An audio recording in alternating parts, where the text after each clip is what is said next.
Le 10 août 2022, 124 conteneurs de bois de rose ou veine provenant du Mali avaient été saisis à la frontière avec le Sénégal. Qu'est devenue cette cargaison de bois arraisonné? D'où provient-il? Seulement du Mali? Qui sont les commanditaires de ce trafic juteux? Youssouf Bodian a mené l'enquête dans le cadre d'un consortium de journalistes sénégalais appuyé par Rainforest Journalism et Pulitzer Center.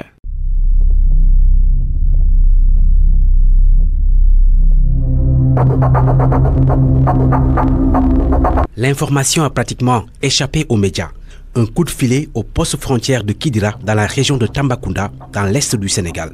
Le 10 août 2022, un long convoi de 124 conteneurs de bois de rose aux veines, un peu moins d'un demi-hectare de forêt, avait quitté Bamako pour rejoindre la Chine via le port de Dakar. Mais après vérification, les autorités sénégalaises ont estimé que la cargaison ne respectait pas les normes. C'est parce que 2 mois plus tôt, le 8 juin 2022, la Convention sur le commerce international des espèces de faune et de flore sauvages menacées d'extinction, la CITES, avait interdit totalement le commerce du bois de rose ouest-africain dans les 16 pays qui composent son habitat. C'est d'ailleurs le point focal de la CITES au Sénégal qui a piloté l'opération de saisie des 10 conteneurs de bois de rose. Je m'appelle commandant Doudou Sow.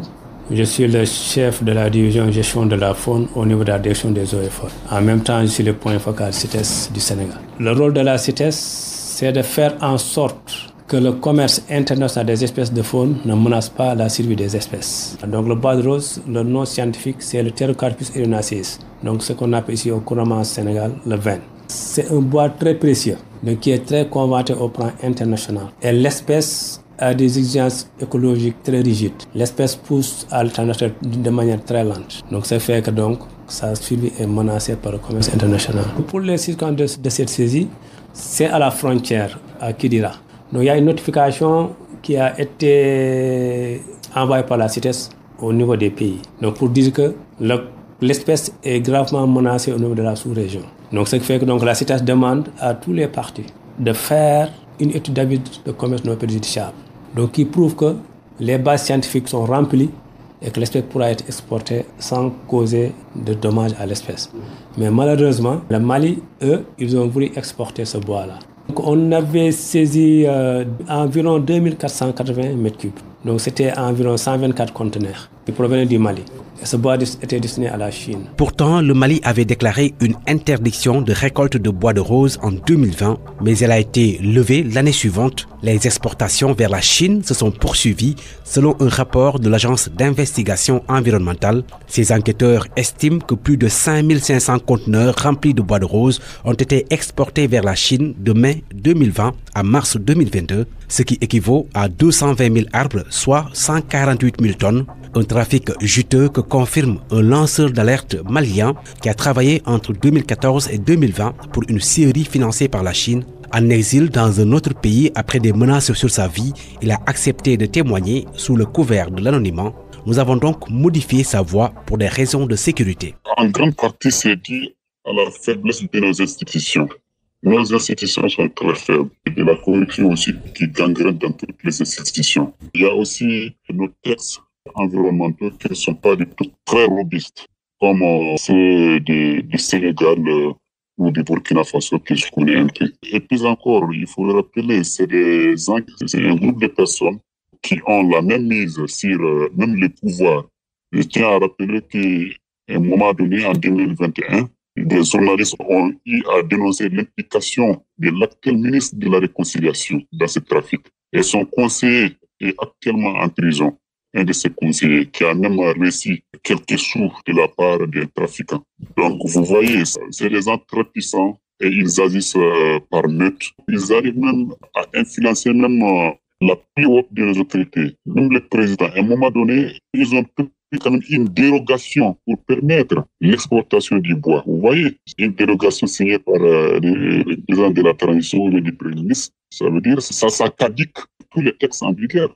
Avec ses 1 241 238 km², le Mali est le plus vaste État de l'Afrique de l'Ouest après le Niger. Les 2 tiers nord du pays entièrement désertique avec des précipitations annuelles inférieures à 127 mm Et les forêts n'occupent qu'un peu plus de 10% du territoire selon un rapport de la FAO publié en 2016. En 2020, l'Union européenne, dans un rapport, estimait que 82% des superficies forestières ont été détruites depuis 1960 au Mali. D'où provient donc tout ce bois de rose que le Mali continue d'exporter vers la Chine? L'écologiste Ali Haïdar est formel. Une partie de ce bois est coupée sur le territoire sénégalais. Il a été ministre de l'Environnement du Sénégal entre avril 2012 et septembre 2013. Le trafic de bois, il était concentré dans le MIF, le Médina Yoro Fula, en Casamance, et traversé la frontière gambienne pour finir dans les bateaux qui allaient en Chine. Aujourd'hui, là-bas, il n'y a plus de bois de veine. Tout a été coupé. Le trafic s'est déplacé entre Tambacounda, Nyokolokoba et la frontière avec le Mali. Donc ce bois est coupé toujours au Sénégal. Il traverse le Sénégal pour entrer frauduleusement au Mali. Et de là-bas, les camions maliens qui prennent la marchandise du port de Dakar et qui l'amènent à Bamako, avant ils rentraient vides. Maintenant ils rentrent avec du bois sénégalais, estampillé bois malien. Donc on arrive à faire du faux avec du vrai bois. Et c'est malheureux, mais c'est tout le temps comme ça. L'environnement, vraiment, c'est malheureux presque d'en parler. J'ai envie de pleurer. Alors, Une information confirmée par notre lanceur d'alerte qui a travaillé pendant des années comme interprète des Chinois dans une scierie de bois au Mali. Effectivement, si je veux même vous partager un document de la douane chinoise qui confirme des bois qui sont passés par le Mali. Et plus encore, en 2017, les autorités sénégalaises avaient même saisi quelques machines, des chers maliens, quelques machines. En 2017, ils récoltaient quand même les bois dans les territoires sénégalais. Ils traversaient la frontière pour couper les bois et les ramener dans la partie malienne, surtout vers Fadougou, un village frontalier au Sénégal qui s'appelle Fadougou. Ça a fait un grand bruit, parce qu'à l'époque, j'étais déjà obligé de travailler avec les Chinois comme interprète. Pour y voir plus clair, nous nous sommes rendus à Saraya, dans la région de Kédougou, à 801 km de Dakar. 11 heures de route à parcourir pour rallier cette commune, la dernière frontalière avec le Mali. À l'entrée de Saraya, il y a la brigade des eaux et forêts à gauche. Nous sommes reçus par le capitaine Pape Goradjian, chef du service départemental, qui a accepté de répondre à nos questions. Nous avons d'abord cherché à savoir l'ampleur de la coupe de bois dans ce département. Effectivement, donc, presque dans la majeure partie de cette zone sud-est, on est confronté à ce problème de coupe de bois qui est là, qui existe. Mais ce serait un peu exagéré d'utiliser certains termes, parce que je sais qu'à travers les PV que nous avons eu à rédiger cette année de 2023. Présentement, nous sommes à 87 PV. Donc, par rapport au type d'infraction liée à l'exploitation du bois, ça ne représente même pas le dixième. Donc, c'est pour cela que je ne saurais avancer certains propos pour dire qu'il y a un problème de vraiment trafic de bois. Donc, c'est pour que ça existe. Mais en tout cas, ça ne se reflète pas encore sur la réalité, sur nos PV. Donc c'est pour cela que sincèrement, ce serait imprudent de ma part d'utiliser certains termes qui demandent des qualificatifs pour vraiment affirmer que vraiment on peut parler de l'ampleur de la chose là même. Mais quand même, il y a des cas isolés qui sont là. Et on a que presque des fois 10 à 15 planches. De temps en temps, ce sont quelques cas isolés, donc des populations des fois qui ne sont pas en règle.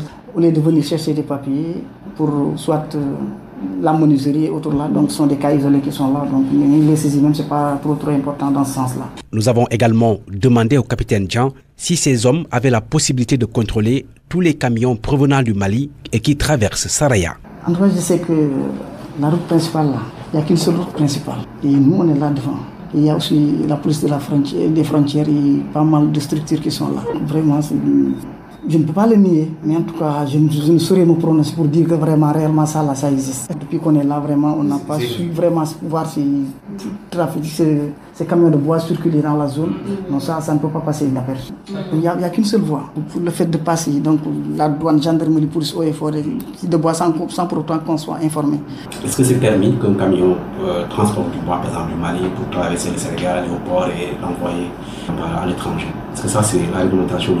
Non, je n'ai pas encore constaté ces cas-là. Tout ce qu'on constate, c'est par exemple les produits forestiers non lignés, le MAD et tout ce qui s'ensuit là, ça vient du Mali. Donc au niveau de la douane, ils ont coupé une quittance, arrivé chez nous. Donc vous savez, il y a l'unicité de la caisse de l'État. Une fois qu'ils ont déjà coupé, donc ils viennent uniquement pour avoir un permis de circulation. Donc, mais pour le bois, on n'a pas encore vu même ces cas-là. Toutefois, le maire de la commune de Saraya estime que depuis quelques années, il n'y a plus assez de postes de contrôle sur le corridor Bamako-Dakar via Kédougou. C'est Sambali Biagui, maire de la commune de Saraya, département de Saraya, dans la région de Kédougou. Nous voulons vraiment que l'État revienne de faire un point de contrôle à Saraya commune. Parce que les camions qui passent là, on ne connaît pas ce qu'ils contiennent. Il y a tout dedans, même les bois que vous avez dit là, je peux dire que ça peut emporter de bois, mais on ne connaît pas. Comme il n'y a pas le contrôle, on ne connaît pas s'il y a du bois ou pas. Et même s'il y a aussi des produits toxiques pour l'environnement.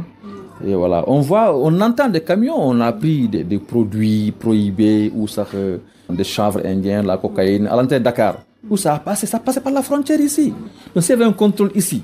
Donc honnêtement, ça peut donc favoriser, avant d'arriver à Dakar, là où on les prend là, donc on peut prendre la Saraya commune ici. Sur l'axe-là, il y a combien de points de contrôle à part la frontière? Bon, à part la frontière, il n'y a que Moussala Mainamini. C'est là-bas qu'il y a un poste de contrôle. Et depuis lors, bon, jusqu'à Kédougou, il n'y en a plus. Saraya Kédougou, il n'y en a plus. Chez Verna, vers Kafrine et Consola, qu'il y en a un deuxième point de contrôle, quoi. Ils sont là, ils sionnent la sécurité du pays et aussi de la région. Bon, le département de la commune de Saraya.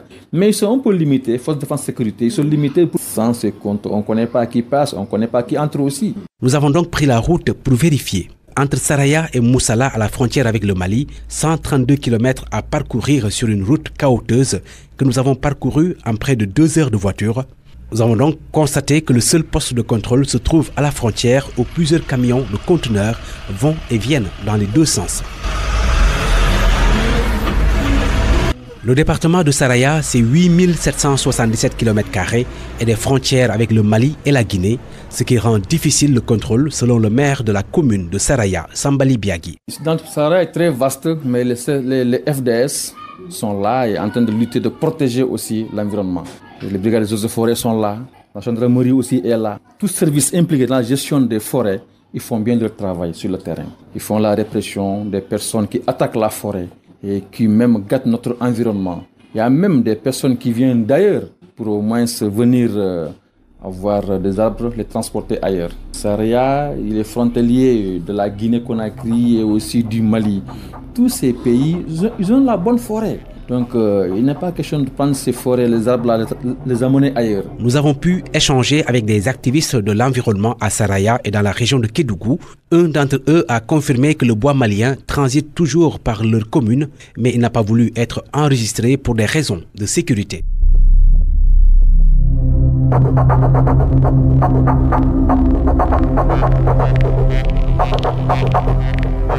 Aux dernières nouvelles, les 124 conteneurs saisis par le Sénégal ont été restitués au Mali, qui a soumis un avis de commerce non préjudiciable et un avis d'acquisition légale pour le bois de rose.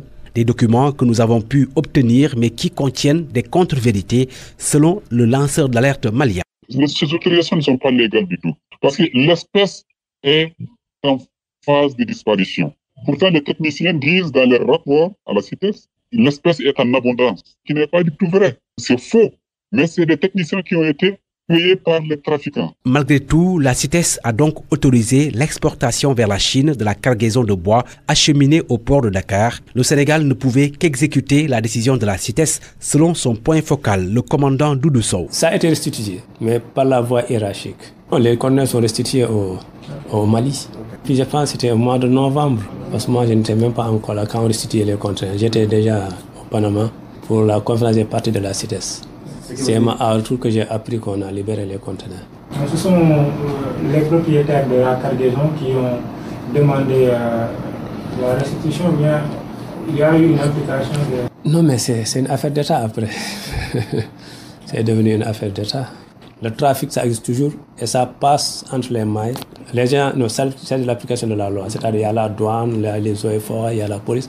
Nous tous, nous sommes censés contrôler le commerce de ce bois. Mais ce qui fait que souvent aussi, il y a des conteneurs qui échappent sans qu'on arrive à les détecter. C'est donc clair, des conteneurs de bois continuent de quitter illégalement le Mali pour le port de Dakar. Quelles sont les compagnies maritimes qui acceptent de transporter vers la Chine ce bois de rose dont l'exportation est interdite? Nous avons demandé à l'écologiste et ancien ministre de l'Environnement du Sénégal, Ali Haïdar. La CITES, ça concerne les cargos, les multinationales, que je ne citerai pas, je vous dis, je suis fatigué des procès. Donc, ces multinationales, ces grandes compagnies, elles sont soucieuses d'abord pour leur image de marque, ensuite pour ne pas être verbalisées, de respecter la CITES. Mais vous savez, les trafiquants, ils s'en foutent des lois, ils s'en foutent de la CITES. Donc quand ils apportent le bois, c'est très souvent des cargos qui battent des pavillons de complaisance, qui embarquent ce bois-là et qui l'amènent toujours dans la même destination, très souvent, hélas, en Chine, parce que le bois de rose est très, très prisé là-bas. Il vaut une fortune. Notre lanceur d'alerte donne plus de détails sur les noms des compagnies maritimes qui acceptent de transporter le bois de rose de Bamako au port de Dakar. Les armateurs sont connus. Les armateurs, c'est CMA et CZM, ça c'est une firme française. Il y a MSC, c'est une compagnie MSC qui appartient aux Suisses et puis Maef qui appartient aux Danois. Ce sont ces trois armateurs-là qui transportent ces contenus vraiment illégaux. Et ils continuent toujours à le faire.